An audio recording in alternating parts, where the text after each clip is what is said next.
Hi guys, it's me again. That was really stupid. I accidentally shut you off, so I guess here's the second video. This is a skein. Okay, this is the Red Heart Super Saver skein. It is 7 ounces.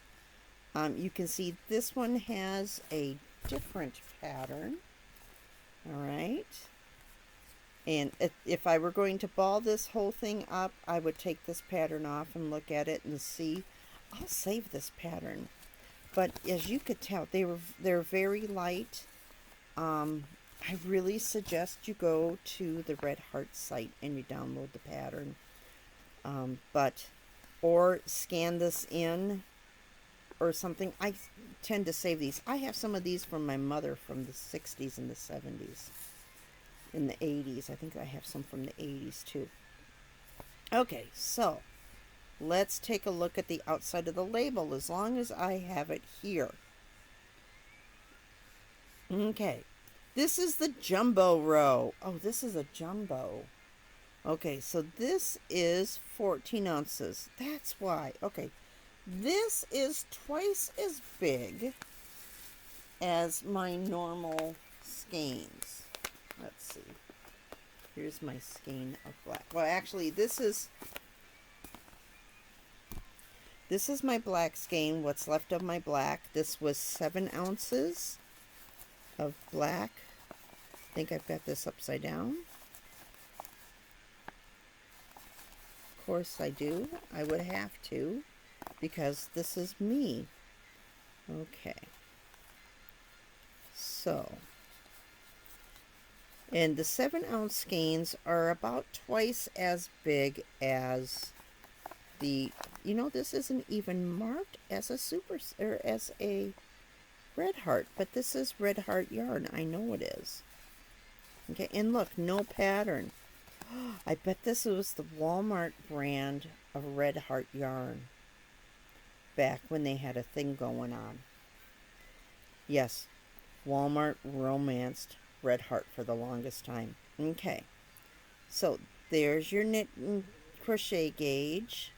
Okay. There's your knit and crochet gauge. Here we go, right side up.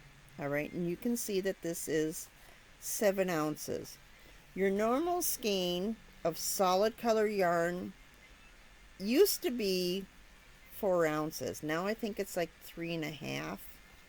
And your normal skein of a colorway yarn or an ombre yarn or a fancier color yarn is about 3 ounces. Okay. This is a regular worsted weight yarn.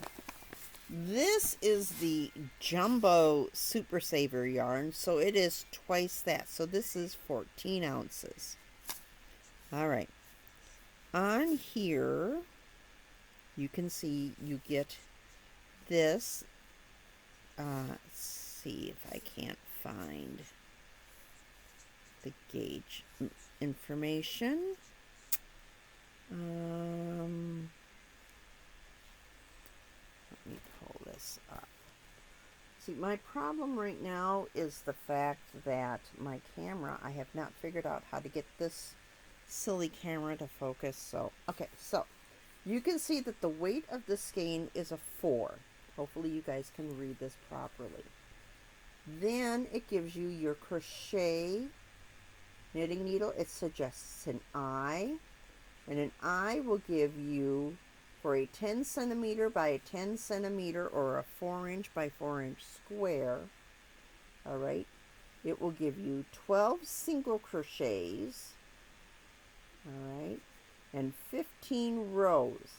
Because remember, a row goes back and forth where a single crochet is the stitch. Then it suggests a size 8 US needle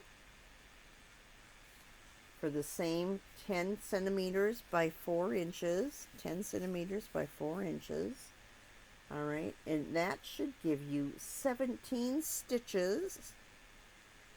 Remember, that's knit one side, purl the other. And that will give you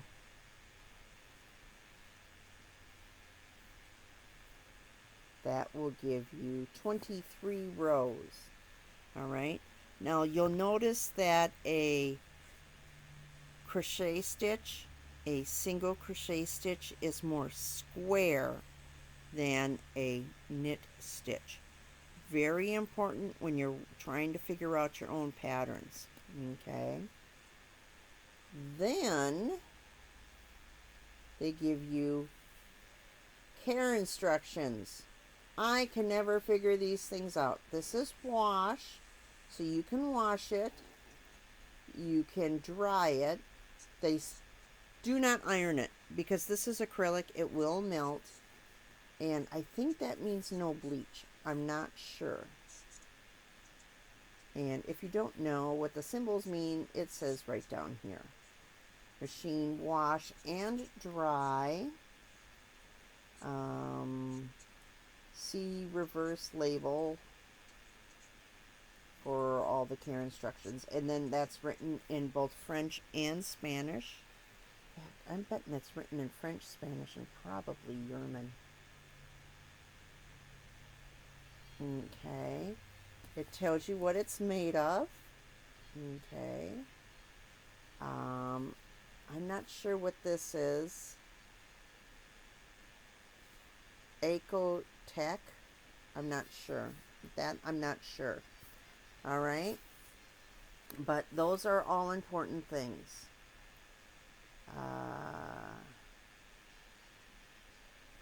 This tells you that this is a cabled throw, so chances are this is another knit pattern. Oh, that's pretty. Okay. I had trouble with cable, so that might be a good one for me to try to make. Interesting. It takes 3 balls, okay, of any color. Oh, yeah, that's another thing, is next to the pattern, so you don't have to take this off in the store. Right next to the pattern, it will tell you what you need on the image, okay? So this says that you need 6mm or US 10 knitting needles. All right, it says you need 2 balls of royal blue. You need 1 ball or skein. I don't know why they're calling them balls. 1 ball each of dooby colors. I'm getting quite the shake on my camera. I'm going to lean this camera on this camera. Okay. So let's see.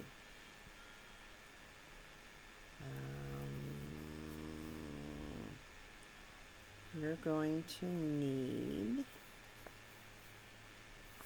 went too far.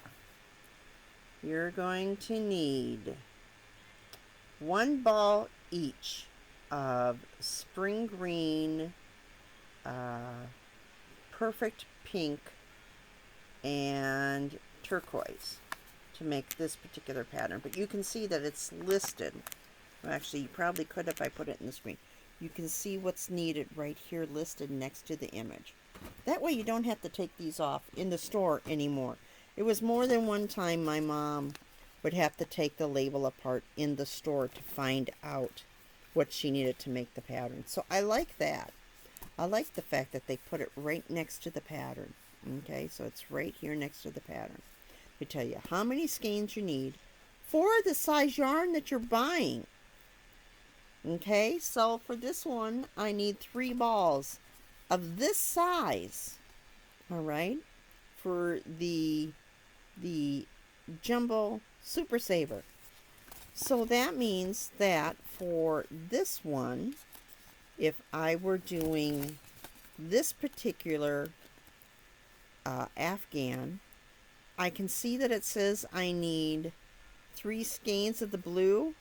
If I could find this as blue, a navy blue, I would just need 2 of these. Okay. Now your skeins come like this. I used to take and ball them up right away. I have since learned that that is very harsh on the yarn itself. The cool thing about red heart is they feed out the end. So in most cases, you don't have to ball it up. You just have to pull it out the end. Pretty cool, huh? If you do decide to ball it up, you can. All right. I tend to do this when my skeins get smaller. This one's still a little too big. But these ones were, this was what I had left over from 7 ounces of red. This is what I, well, this isn't what I had left over from the white, because I still got a big thing of white left. All right. These are,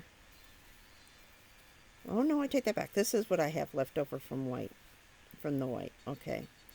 What I tend to do is when I fix mistakes, I hate throwing away the yarn. And if the yarn is large enough, like this is one big piece of red yarn, I had made a mistake, I will take and I will tie it, not usually like this. I don't know why I tied it like this. And then I'll ball it up. Okay, and then this becomes a giant scrap ball. And you can make a scrap Afghan out of this stuff. And it works wonderfully. Okay. Now, you can see that I have snarls in my yarn. You'll get that when you're pulling these out. You'll suddenly end up with this snarl and you're going to think, oh my God, there's a knot in my yarn. Don't panic. Stop pulling. Work the snarl out. The machines twist the yarn in there. Okay, and sometimes the loops get kind of twisted around, and as you're pulling on the yarn, you're pulling it a little bit tighter. If you pull the yarn too tight, you're going to make a knot, and then you have an issue. But if you're just pulling it through, nice and gentle, I like to pull out quite a bit, okay, of yarn at a time, and then I do my stitches with that yarn. If you stop and work a snarl out, your yarn will last so much longer. Snarls are the basic reason why people put this type of skein in a ball, all right, is because now you know you don't have any snarls. But it's going to pick up every little bit of hair, lint, cat and dog fur, that type of thing. All right, so you've got to think ahead about what you're going to do. And as your skein gets smaller, the more likely you are to get those snarls. So just don't panic, you know. Think it through, work it out. My mother used to say I was the type of person that if there was a snarl in my yarn, I would have to stop whatever I was doing and straighten that snarl out.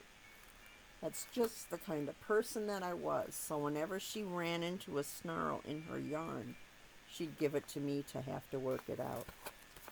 Sometimes it works out easy. Sometimes it works out hard. So, and then there are always 2 ends to your yarn. Okay? Let's talk about this. There are 2 ends to your yarn. Did you know this? You have the yarn that comes out the end. All right. That's what this one is. This one is attached to the end. All right.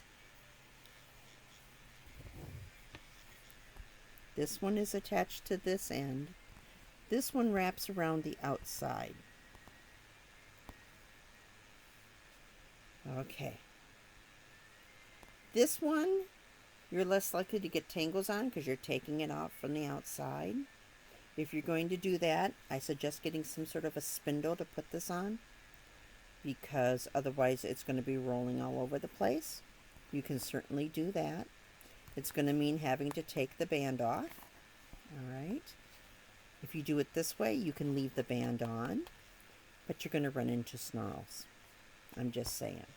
Okay, I'm going to end this video and then be back with a new one.